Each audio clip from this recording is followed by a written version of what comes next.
just completed our 5th transatlantic cruise, and we now know the 5 reasons you should take a transatlantic cruise and the 3 that you probably shouldn't.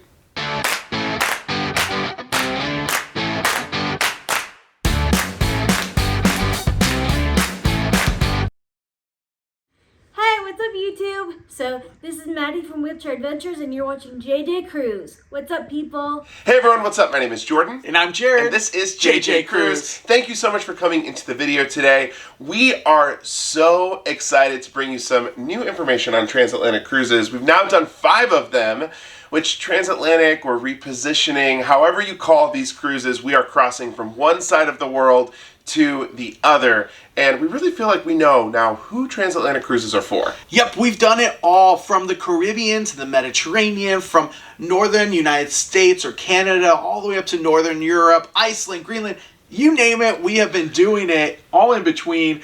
And we are going to tell you all the reasons to take a transatlantic cruise as well as why not to. But before we do, please hit that subscribe button. We are cruisers loving cruising, and if you love cruises, please hit that subscribe button. It means the world to us, and it's free for you to do. And while you're at it, hit that thumbs up. It means the world to us. Let's kick this off with the first reason to take a transatlantic cruise, and reason number 1 is going to be the price. When you're traveling from one part of the world to the other, we know that airfare can be extremely expensive. Most people don't realize, but you can find transatlantic crossings typically for either the same price as an airline ticket or sometimes even cheaper. A great example of this is we just took a transatlantic cruise that was cheaper than the flights to come home. We were stunned by the prices. Obviously, summer rates can be different around the world, and sometimes they're going to be peak rates. But at the end of the day, our cruise over there was fantastically priced and somewhat cheaper than some of the other cruises that are longer just in the Caribbean. The second reason you should go on a transatlantic cruise is the activities. They're not just your usual activities on cruises. They are very diverse in different types that are for you. For example, there's almost always a choir, a guest passenger choir, where one of the cast members is leading the choir and you have rehearsals, learn some songs, and then perform for everyone at the end of the cruise. There's other things like street curling as well as art class, which was fantastic, by the way. We've also seen things like fencing and a number of different lectures that will happen specifically on transatlantic cruises, maybe about the destination that you're visiting, in comparison to just your standard, very run-of-the-mill activities in a Caribbean cruise. We love the activities on transatlantics. There's always so much to do, and that's one myth. Actually, people think transatlantic cruises might be very boring. They typically are filled with even more activities than your standard shorter cruise. The third reason that you might want to consider taking a transatlantic cruise is if you really need to slow down, stop, and relax. Relaxation is an incredible reason to take a transatlantic cruise, specifically because you often have endless days at sea. Now, I'm sure if you've taken a cruise before, you know a sea day can really be whatever you want it to be. If you want it to be hanging out by the pool or the bar, just having drinks and sailing away into oblivion, you can have that. Or you can just stay in bed all day, watch TV, and relax as you watch the ocean pass you by. Not to mention, you don't have to cook, clean, or do much of any work while on that cruise. It's purely delightful in every single way. The fourth reason, entertainment. And the entertainment is always good on our cruise ships, whether it's a transatlantic or not. But what we are talking about here is variety in entertainment, as well as sometimes destination-specific entertainment. For example, on this last transatlantic cruise to Northern Europe, where one of our first destinations was Ireland, we had a really great Irish singer singing all of the best of Ireland, Wales, Scotland, anything you name it, just singing a lot of the great music from those countries.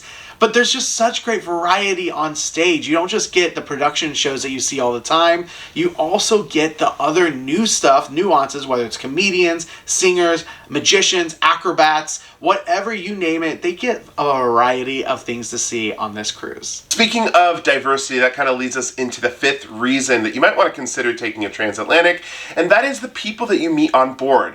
outside of the diverse range of entertainment, you typically get a diverse group of people. You get to meet people from both the destination that you are going to and people from back home. So it brings people really from all around the world together in a very unique and interesting way for 2 weeks where you really do become kind of like a family, for better or worse. You spend a lot of time with the people at sea and on the ship. We have made some of our very best friends on cruise ships, specifically on transatlantic cruises, because you get so much more time to relax and chill, talk, play board games, play cards, attend events and activities together. We just absolutely have loved the people that we've gotten to meet from the different parts of the world on these repositioning crossings. Now we're going to talk about the 3 main reasons why transatlantic cruises may not be right for you. The first one being work. Now, we have to preface this.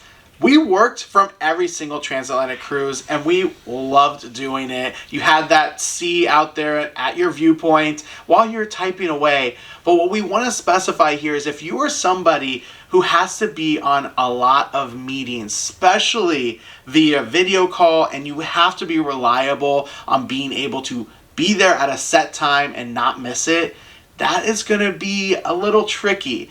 As you know, with a transatlantic cruise, you're in the middle of the ocean. A lot of the sea days are going to be risky of whether or not you will have the perfect signal or not. Most days for us has been great. But if something were to come up and we have spotty signal for an hour, it's not going to affect us. We are able to move that client meeting or whatever we have to do as our travel agents.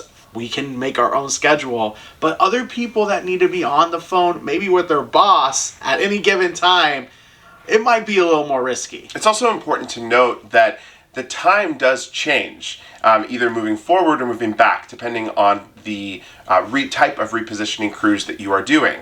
So if you are on a very set, strict, and rigid work schedule, you might be taking calls early in the morning or maybe in the middle of the night. So it's just something to consider if you work for yourself or don't work for yourself but have to stick to a super strict schedule. Transatlantic crossings might not be for you. The second reason that you may not want to take a transatlantic cruise is if you deal with severe seasickness. Now, we've met a lot of people on transatlantic cruises that do get seasick. I have even gotten seasick here and there. However, if seasickness really ruins the cruise and you're someone that is going to be stuck in bed for days at a time and the standard regimens of trying to fight seasickness just don't work for you, a transatlantic cruise might not be one that you would want to go on. That being said, we have plenty of friends, even on this ship right now for our transatlantic crossing, that have loved their time even though they get seasick. So if you're someone who can really prepare for that and not let it get you down, then feel free to join. But if you're someone that really gets the cruise ruined from that seasickness, then might need to rethink it. Lastly, you should really reconsider taking a transatlantic cruise if you're someone who can't take the unpredictable weather that is out in the open waters. This goes from rough seas, but more importantly for us, cloudy days. There are sometimes many days where it's overcast, there's no sun in the sky for days on end. It might be colder, it might be rainy. There's just so many unpredictable factors in an ocean crossing that you can't control and you can't get out of. Now, we do want to make sure that you know if you go more north to Northern Europe and do a crossing in the Northern Atlantic, you're going to experience that more than if you are sailing south or to the Mediterranean. But on both routes, we have had multiple days where we've spent a couple of days not seeing the sun. If you're someone that loves basking in the Caribbean heat and you take a cruise specifically to be outside in that sun, you may want to reconsider taking a transatlantic crossing and stick to your traditional Caribbean cruises. Overall, we love transatlantic cruises and they're definitely for us, but we want to make sure that you know what's best for you. If you want to book your transatlantic cruise or have more questions about it before booking it, feel free to reach out to us. We're both travel agents here. Go to jjcruise.com, fill out that inquiry form, and we are happy to help plan your next and maybe first transatlantic cruise. Hopefully this helped you decide if transatlantic cruises are right for you. And until next time, see ya!